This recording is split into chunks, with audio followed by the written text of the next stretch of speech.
अन्य उपाध्यक्ष महोदय, महामहिम राष्ट्रपति जी द्वारा संसद में संयुक्त अधिवेशन में प्रस्तुत किए गए भाषण के संबंध में धन्यवाद ज्ञापित करने के लिए मैं खड़ा हुआ हूं। आपको धन्यवाद देता हूं कि आपने मुझे अवसर दिया। सबसे पहले मैं भारत के यशस्वी प्रधानमंत्री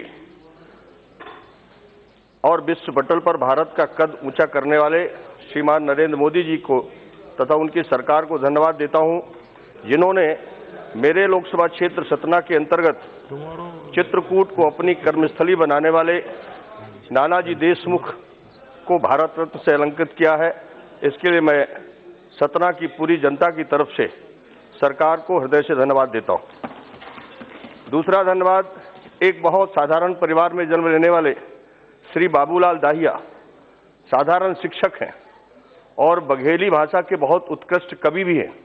उन्होंने जितने अनाज के पुराने बीज थे सबको संकलित करने का काम किया था और उतनी विशेषता देख करके उन्हें भी पद्म भूषण से, पद्मश्री से अलंकृत किया गया है। उसके लिए भी सरकार को बहुत बहुत धन्यवाद। राष्ट्रपति जी ने अपने भाषण में महात्मा गांधी जी का, बाबा साहब भीमराव अम्बेडकर जी का, डॉक्टर राम मनोहर लोहिया जी का, पंडित दीनदयाल उपाध्याय जी का, संत तिरुवल्लुवर जी का, संत रविदास जी का, सरदार पटेल जी का और सुभाष चंद्र बोस जैसे महान महापुरुषों का उन्होंने जिक्र किया है, जिन्होंने देश को एक नया दर्शन दिया था।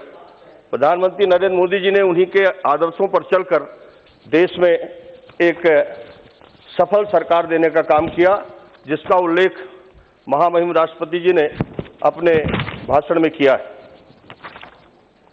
वर्ष 2014 के आम चुनाव से पूर्व देश एक अनिश्चितता के दौर से गुजर रहा था। चुनाव के बाद मोदी सरकार ने कार्यभार संभालने के साथ ही एक नया भारत बनाने का संकल्प लिया था।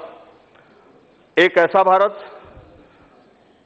जहां व्यवस्थाओं से अधूरापन और अकर्मण्यता न हो, जहां भ्रष्टाचार न हो, जहां अस्वच्छता के लिए कोई स्थान न हो।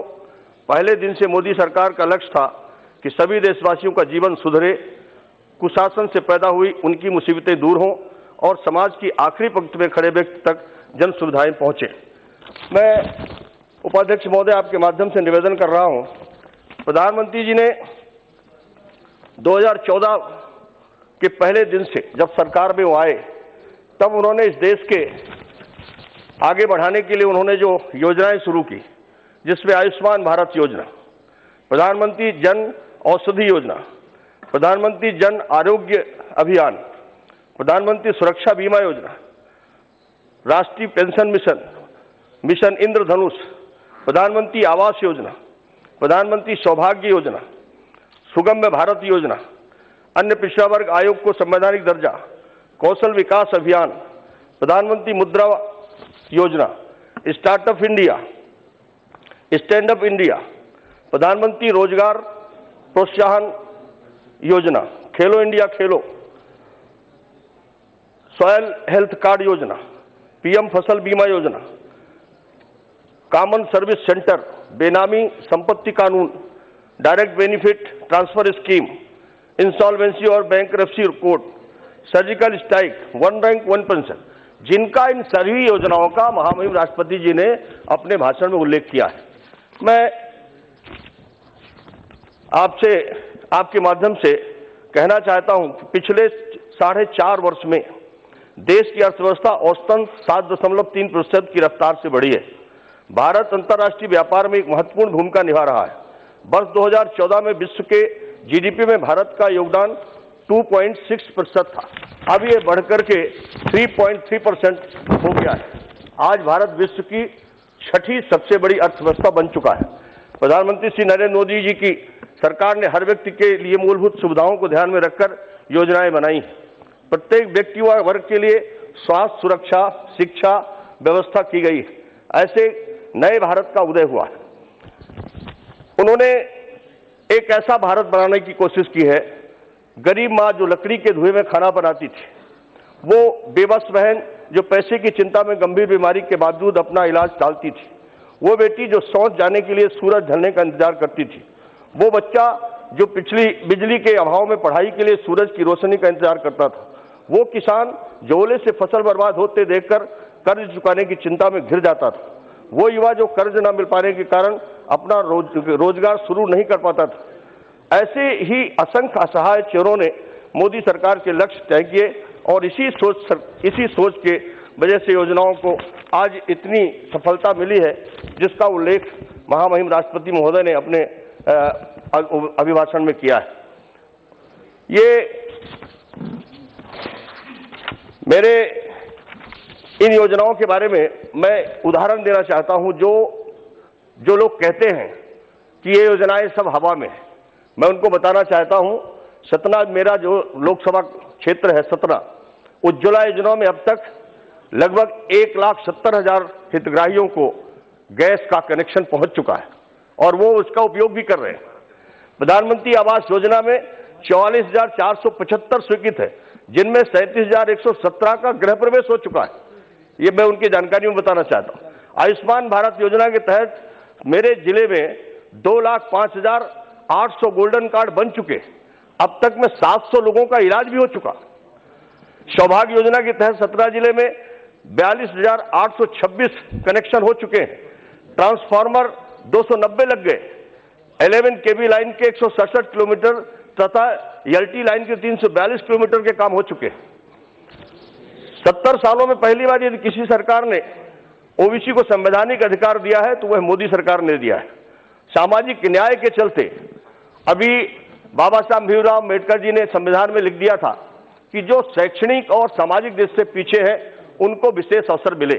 उसमें अनुसूचित जाति जनजाति के भाइयों को मिल गया, ओबीसी को भी मिल गया, लेकिन जो उच्च वर्ग में गरीब लोग हैं उनका क्या गुनाह था? और उनको अगर किसी ने न्याय दिया है 10% आरक्षण दे करके, संविधान में संशोधन करके, ये ऐतिहासिक काम प्रधानमंत्री नरेंद्र मोदी के सरकार ने दिया है। जितना धन्यवाद किया जाए उतना कम है। और इतना नहीं, उन्होंने कहा किसी का अवसर खत्म नहीं होगा। बजट के भाषण में उल्लेख किया गया है 25% विश्वविद्यालयों के सीटों में भी बढ़ोतरी होगी। ये निश्चित तौर पर सही है। ये अभी जो मामला धर्मेंद्र जी उठा रहे थे रोस्टर का, ये रोस्टर वाले मामले में तो निश्चित तौर पर इन वर्गों का नुकसान होगा और इस पर पुनर्विचार करने की जरूरत है। हमारे क्षेत्र के अंदर 1500 करोड़ की एक पेयजल योजना, जो जिले की 5 विकास खंडों में घर घर पानी देने की योजना है, उसकी भी स्वीकृति हमें यहीं से मिली थी। हमारे जिले को एक मेडिकल कॉलेज मिला था। ये भारत सरकार, मैं पिछले 2004 से सांसद हूं, 10 साल मैं यूपीए की सरकार में मांग करता रहा। मेरे जिले के अस्पताल को ना तो कभी उन्नयन किया उन्होंने, ना कभी मेडिकल कॉलेज देने की बात करी। लेकिन मैं धन्यवाद देना चाहता हूं प्रधानमंत्री जी को, जिन्होंने एक बार के निवेदन में ही मध्य प्रदेश में सिर्फ एक मेडिकल कॉलेज जाना था और वो भी मेरे क्षेत्र में गया। इसके लिए मैं क्षेत्र के समस्त नागरिकों की तरफ से उनका बहुत बहुत धन्यवाद करता हूं।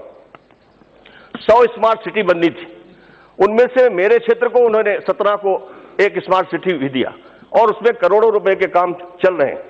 आज ये कह सकते हैं, जैसा प्रधानमंत्री जी कहते थे, मेरी सरकार सबका साथ सबका विकास करेगी, और आज सचमुच उन्होंने साबित कर दिया कि हमने सबके साथ न्याय किया है। अभी जो बजट में एक प्रावधान हुआ है, जो ऐतिहासिक निर्णय, किसान, वो किसान जो छोटा था 2 हेक्टेयर तक का, ना तो उसको कभी एमएसपी का फायदा मिलता था, ना उसको कभी बोनस का फायदा मिलता था, वो बेचारा मंडी में जाता था तो उसको उचित दाम भी नहीं मिलता था। ऐसे किसानों को 6,000 रुपए सीधे भारत सरकार अपने खजाने से उनके खाते में डालने का जो निर्णय लिया, बहुत ऐतिहासिक है और इसका भयंकर व्यापक असर हो रहा है। मैं पूरे सरकार को पुनः धन्यवाद देते हुए इतना कहूंगा कि आज गांव की तस्वीर बदल रही है, आज शहरों की तस्वीर बदल रही है। आज गरीब आदमी के मन में एक भरोसा जगा है कि हम समस्या मुक्त हो सकते हैं। आज हमारी हर जरूरत को पूरी कर रही। गरीब आदमी अपनी कमाई का पैसा बचाने लगा। उसकी जरूरत थी, वो कमाता था इसलिए कि हमारा मकान बने, वो कमाता था इसलिए कि हमारे घर में उजाला हो जाए, वो कमाता था इसलिए कि हमारी बेटी का विवाह हो जाए, वो कमाता था इसलिए कि हमारे बच्चे की पढ़ाई हो जाए, वो कमाता था इसलिए कि हमारे दवाई का इंतजाम हो जाए। आज ये सारी जरूरतें मोदी जी की सरकार पूरा कर रही है और इसका व्यापक असर हुआ है। और मैं मानता हूं कि जो जनधन के खाते थे, उन जनधन के खातों में आज जो पैसा बच रहा है वही गरीब की कमाई का पैसा है जो सेविंग में जा रहा है और उसकी हर जरूरत को सरकार पूरा कर रही है। ये पिछले 5 साल में एक ईमानदार सरकार देने का काम प्रधानमंत्री नरेंद्र मोदी जी ने किया है। पिछले वो 10 साल 2004 से 2014 के बीच में जितने भ्रष्टाचार के आरोप उस सरकार के ऊपर थे, हम लोग यहां पर मामला उठाते थे तो प्रमाण के साथ उठाते थे। आज वो मामला उठा रहे तो हवा में उठा रहे। जब संसद में बहस होती है राफेल पर, तब वो कोई प्रमाण नहीं देते। सुप्रीम कोर्ट पूरे दस्तावेज की जांच करती है और जांच करने के बाद जब फैसला लिखती है तब भी कोई वो कहते हैं कि नहीं, सुप्रीम कोर्ट की बात हम नहीं मानेंगे। और बाहर जाकर के जिस तरह से बात वो कर रहे हैं, मैं समझता हूं कि बहुत लोकतंत्र में बहुत ओछी हरकतें हैं और इस पर उनको अपना सुधार करने की जरूरत है। मैं अंत में फिर से महामहिम राष्ट्रपति जी को धन्यवाद देते हुए निवेदन करता हूं कि जो सरकार आज प्रधानमंत्री नरेंद्र मोदी जी के नेतृत्व में चल रही है, एक सफल सरकार है और आने वाले समय में फिर से देश की जरूरत है कि प्रधानमंत्री नरेंद्र मोदी जी आए और वो आएंगे। धन्यवाद।